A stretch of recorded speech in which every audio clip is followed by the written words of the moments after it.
What is going on, YouTube? This is Lawrence over at Mighty Comics Collectibles, and welcome back to another video.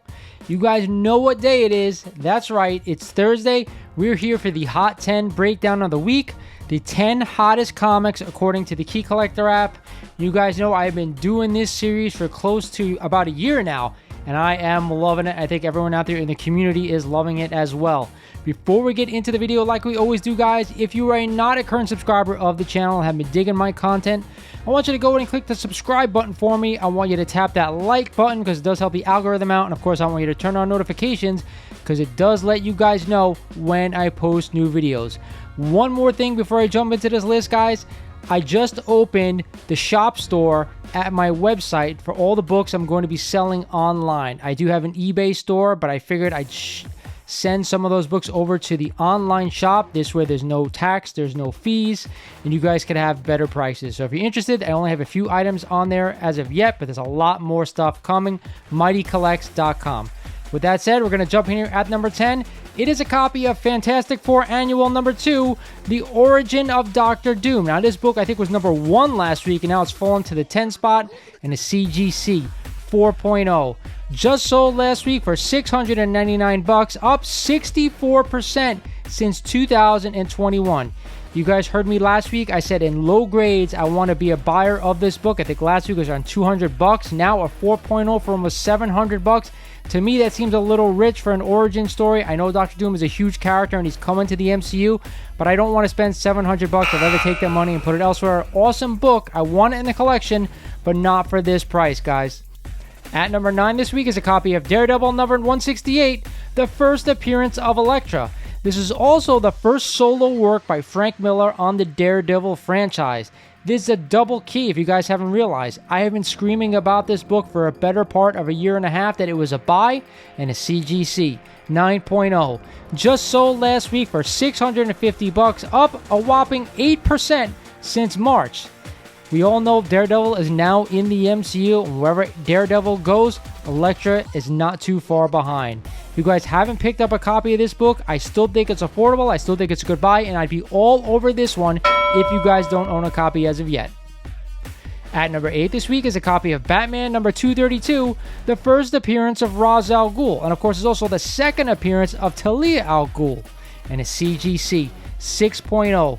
Recently sold last week for $600. It was actually flat year over year since last August. To me, I think it's an awesome time to buy these Batman Silver Age keys, these first appearances. I'm all over these books right now. I think they're on fire, and I definitely want to own them.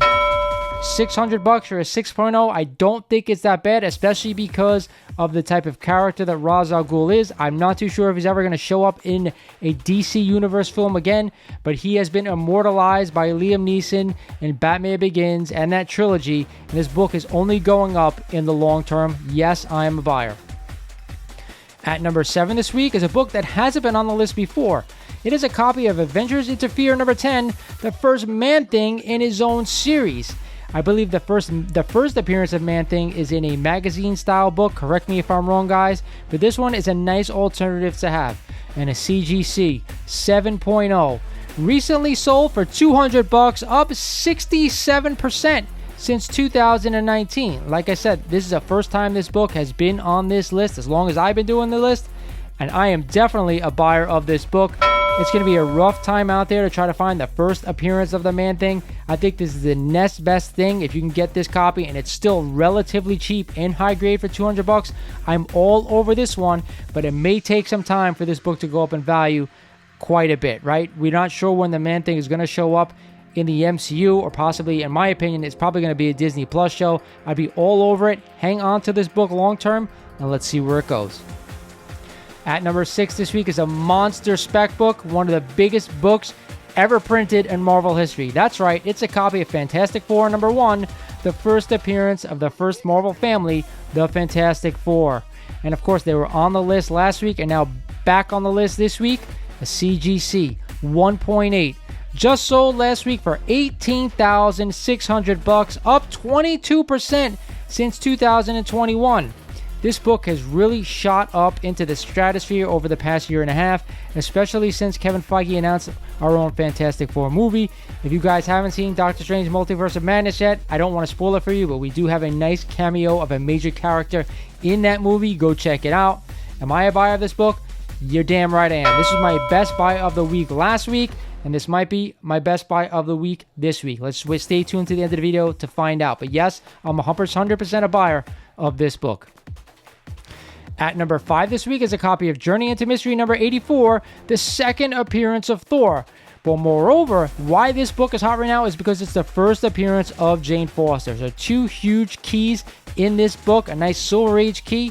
I definitely want this book in my opinion. I want it in my collection, but a CGC 3.5.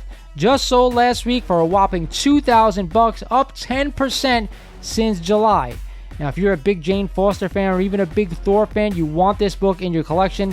But me personally, I do not want to shell out $2,000 for the first appearance of Jane Foster or even the second appearance of Thor. It's a lot of money, $2,000. I'd rather take that $2,000 and put it towards a major first appearance. You could still get a nice, decent copy of Amazing Spider-Man number 129. You know, a nice appearance of Amazing Spider-Man number 50, or maybe a Fantastic Four number 48, first appearance of the Silver Surfer. I'd rather own a first appearance book over a second appearance book. That's just how I collect. Let me know down in the comments what you think of that. Are you the same way, or would you rather buy the second appearance of Thor, which is a huge character, by the way, so no going wrong owning this book. I just don't want to put the money towards it. At number 4 this week, it's a classic cover by the late, great Neil Adams. It is Superman number 233, and this awesome, beautiful orange and yellow Superman cover. Neil Adams was one of my favorite artists ever. He got me back into Batman. He got me into Superman for a little bit. I wasn't a huge Superman fan when I was a kid, but Batman I read. He did a couple of great titles, which I also read. I own an incredible Hulk original art drawing by him that I will cherish forever. So thank you, Neil. If you're, listening out there in heaven, I'm one of your biggest fans. A CGC 6.5 of this book just sold last week for $305, up 12% since February. Now, while I love this book, guys, you do not want to shell out $300 for a 6.5 copy of this. You want it in your collection, I'd buy a nice raw copy for a little bit lower grade, or see if you can find a deal. I don't want to shell out $300, but it's a book I definitely want it in my collection. It's an iconic cover. It may go up in value now that Neil has left us, but again, I don't really want to buy books for that reason. It's a book I want in my collection. I just don't want to spend the $300. At number 3 this week is a copy of Green Lantern number 76. And of course, this is the start of the Bronze Age at DC Comics, guys. A beautiful green on green cover, probably one of the best that has ever been done by DC. And of course, this is where it goes over from Green Lantern over to Green Lantern Green Arrow and a CGC 3.5. Just sold last week for a whopping $333, up 12% since October. Now, you guys know I'm not a huge DC book collector.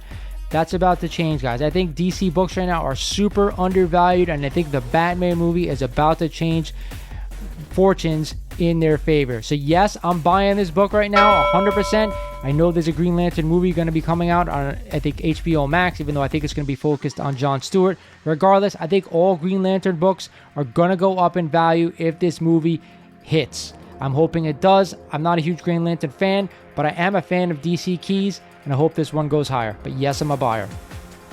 At number 2 this week is a book that some people are going to hate me on when we talk about. It is a copy of Fantastic Four number 46, the first appearance of Black Bolt, and a CGC 4.5. Just sold last week for $350, up 3% since February. Again, another Multiverse of Madness spoiler, guys. I'm going to lay it out there. I was not a fan what they did with Black Bolt in that movie, and I have no idea if they're going to be using that character again in the future. I'm going to say that they're not. Some of the other characters, maybe, maybe not. This character, I think they did an awful job with. They should have left him for a bigger role at some point. I know he fits into that movie with the Illuminati. But again, I don't want to kill off a character like this, and I know it's from another universe. I don't want to get into it. I'm just telling you, I am not a buyer of this book. I told you that maybe about a month ago, that I didn't think the value was going to go up if he showed up in a film. And what they did to this character, I think it just proves my point. I don't think this book is going to go up. However, it is a nice Silver Age Fantastic Four key. If you collect Silver Age books, if you collect Fantastic Four books, this book is definitely worth owning. But for me personally, I'm not spending the $350. I don't think it's going up. And at the top spot is a book that I've been all over this list for the better part of a year. And if you guys haven't checked out my last Cop or Drop, I talk about this book at the end of that video. So go ahead and watch it. It is a copy of Strange Tales number 126, the first appearance of Dormammu, but also the first appearance of Clea. Again, this book is going to call back to Doctor Strange 2, The Multiverse of Madness. We saw Clea at the end of that movie, and a CGC 4.5. Just sold last week for $480, up 3% since April. Now, I'm going to tell you guys this. If you haven't bought a copy of this book, I've been telling you the whole time, I don't think it's going to go up that much. I would stay away from the book because it might drop back down after the movie comes out, and I still think that's the case. However, the way they ended that movie leaves a little bit to the imagination. I think Clea and Doctor Strange are going to go into the Dark Dimension where Dormammu may show up again. As we all know, Clea marries Doctor Strange at some point in the comics. That's how they end up ending the Doctor Strange trilogy in a Doctor Strange 3, where they end up getting married. That's how they end the Doctor Strange trilogy. You never know. So that's why I'm going to say right now, if you own this book right now, I would not be selling. Hold on to this book. If you do not own this book, I'm not buying it right here. However, I will be watching it. If it starts to come in a little bit after the movie is over and people forget about it, that's when I'd be pouncing on this book. All right? So make sure you're watching it. Make sure you're seeing a fall in price. If it doesn't fall and it starts to just rake off to the races, hey, we can't always catch everything. All right, guys? But to me, watch it. You make your own determination. But if it drops, I'm a buyer. All right, guys, that's it for the list this week. I hope you guys enjoyed it like you always do. Drop me comments down below. Let me know what you think. Did I miss any of these? Do you own any of them? Would you be selling over buying? I'm always interested into what you guys have to say. All right, guys, so that leaves us with the best buy of the week.